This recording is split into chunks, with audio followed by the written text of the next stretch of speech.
Oke, bismillahirrahmanirrahim. Assalamualaikum warahmatullahi wabarakatuh. Saya Hizbah Muhammad Abror. Kali ini saya akan membahas terkait gaya kepemimpinan laissez-faire. Saya kurang paham juga bagaimana cara mengucapkannya, pronunciation-nya gimana. Tapi secara penyebutan laissez-faire. Eh, di sini saya akan menjelaskan seputar apa itu sebenarnya gaya kepemimpinan laissez-faire.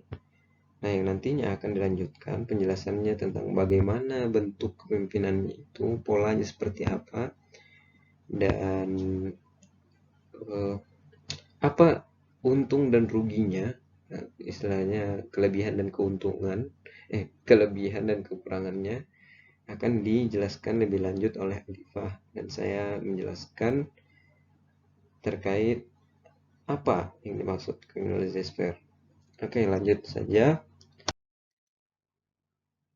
Hmm, Jika kita ingin mengetahui apa yang dimaksud dengan kepemimpinan laissez-faire, sebenarnya gaya kepemimpinan laissez-faire, ada tiga hal yang menurut saya perlu kita ketahui terlebih dahulu.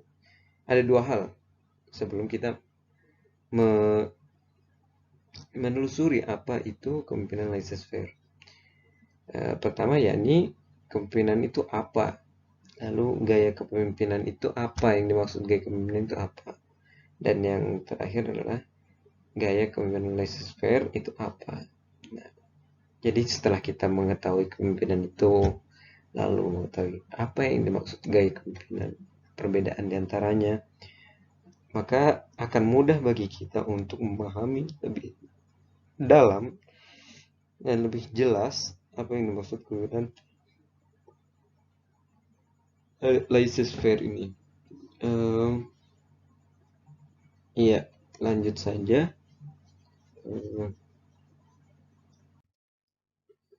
Kepemimpinan adalah kemampuan dalam mempengaruhi sebuah kelompok untuk mencapai sebuah visi atau serangkaian tujuan yang ditetapkan.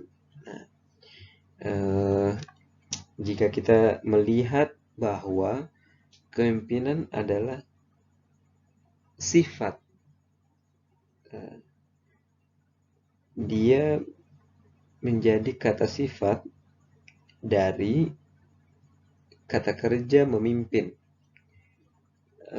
Oleh karena itu, dalam proses memimpin, dituntut para pemimpin untuk memiliki kepemimpinan.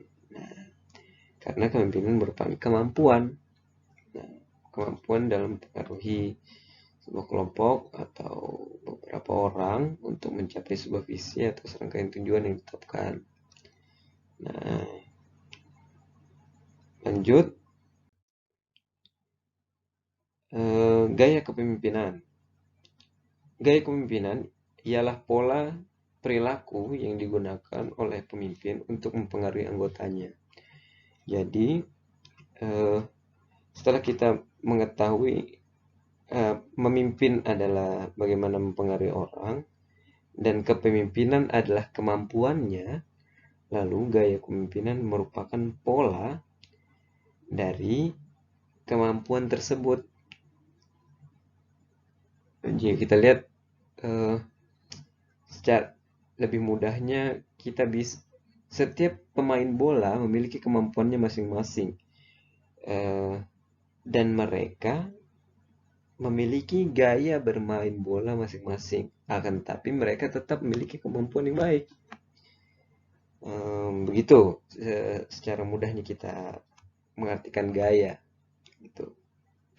Gaya yang di sini bukan dimaksud gaya di mana? Gaya di fisika, akan tapi gaya di sini seperti ya kita sebut di sini pola. Gitu. Lanjut. Jika kita simpulkan, jadi jika memimpin itu merupakan kata kerja, maka subjeknya disebut pemimpin karena dialah yang memimpin, dan kemampuan dalam pelaksanaannya dinamakan kepemimpinan. Lalu, gaya kepemimpinan adalah pola yang digunakan seseorang atau seorang pemimpin dalam sebuah kepemimpinan dalam mencapai tujuan suatu organisasi dan mampu bertanggung jawab atas apa yang dilakukannya. Nah, jadi kata kerjanya adalah memimpin dan subjeknya adalah pemimpin. Nama kemampuannya adalah kepemimpinan, kemampuan kepemimpinan. Adapun jika dia memiliki suatu pola yang digunakan dalam memimpin tersebut, maka itulah yang disebut sebagai gaya kepemimpinan. Tuh. Jadi gaya kepemimpinan itu pola sebenarnya. Nah, yang akan kita bahas di sini adalah pola kepemimpinan laissez-faire, istilah kata. Nah, gitu. Jadi sebenarnya sebelum kita masuk ke laissez-faire, ada banyak selain laissez-faire jenis-jenis atau gaya kepemimpinan.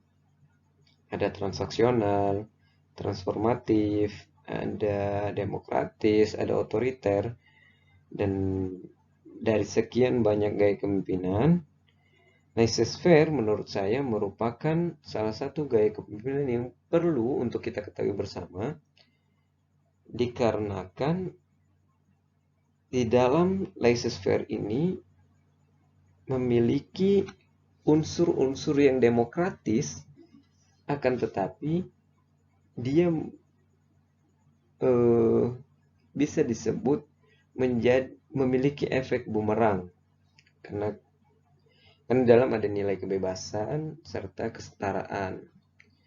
Jadi langsung saja kita telusuri lebih lanjut. Apa itu laissez-faire? Secara literal laissez-faire atau biasa juga disebut free rein, laissez artinya mengizinkan dan faire artinya bebas. Dengan kata lain ialah kendali bebas. Nah, jadi mengizinkan untuk bebas. Nah, pada umumnya tipe kepemimpinan ini berawal dari sebuah pandangan bahwa anggotanya mampu mandiri untuk membuat suatu keputusan dan menyelesaikan urusan dirinya masing-masing. Akan tetapi, beberapa ahli ada yang menyatakan laissez-faire ialah kepemimpinan ialah ketika pemimpin membiarkan anggota kelompoknya menetapkan keputusan bahkan tujuannya masing-masing. Ini menurut pandangan Golembiewski. Dan yang paling ekstrim yakni pemimpin memberikan kebebasan penuh pada anggota untuk bertindak tanpa pengawasan dan pengarahan kecuali jika itu diminta. Jadi benar-benar ya silahkan kalian mau apa aja, yang penting bahkan tidak ada pengawasan dan pengarahan. Mungkin secara sekilas kita melihat bahwa hal ini kayaknya kurang cocok gaya seperti ini. Nah, mari kita pahami lebih lanjut lagi. Nah, ini sisi jeleknya istilah kata kalau gampangnya. Nah, sehingga pemimpin hanya menjadi penasihat apabila dibutuhkan dan terkadang dampaknya ialah terjadi kekacauan dalam perjalanan suatu kepemimpinan. Nah, seperti kita lihat tadi sebelumnya, kepemimpinan laissez-faire ini mengizinkan adanya kebebasan. Setelah itu tidak ada pengawasan. Nah, maka akan memungkinkan terjadi suatu kekacauan baik dalam internal maupun eksternal. Internal jika divisi satu bertentangan dengan divisi lain, kita mengetahui bahwa dalam perjalanan pergerakan organisasi selalu terdapat gesekan di dalamnya, bahkan di internal sekalipun, karena terkadang tidak sesuai, tidak satu frekuensi pemikiran.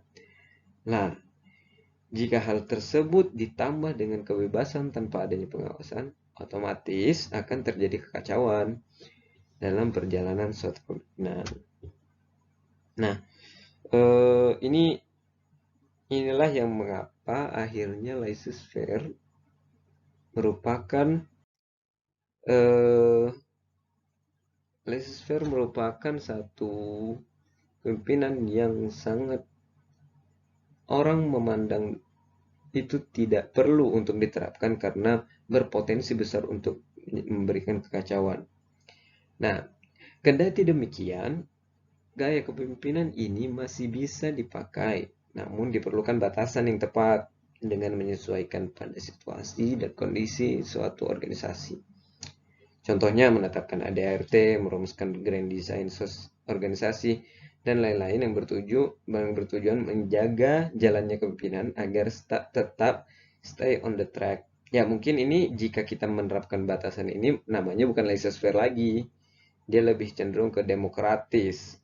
Eh, Akan tetapi nanti ini hanya secara umum bagaimana laissez-faire itu.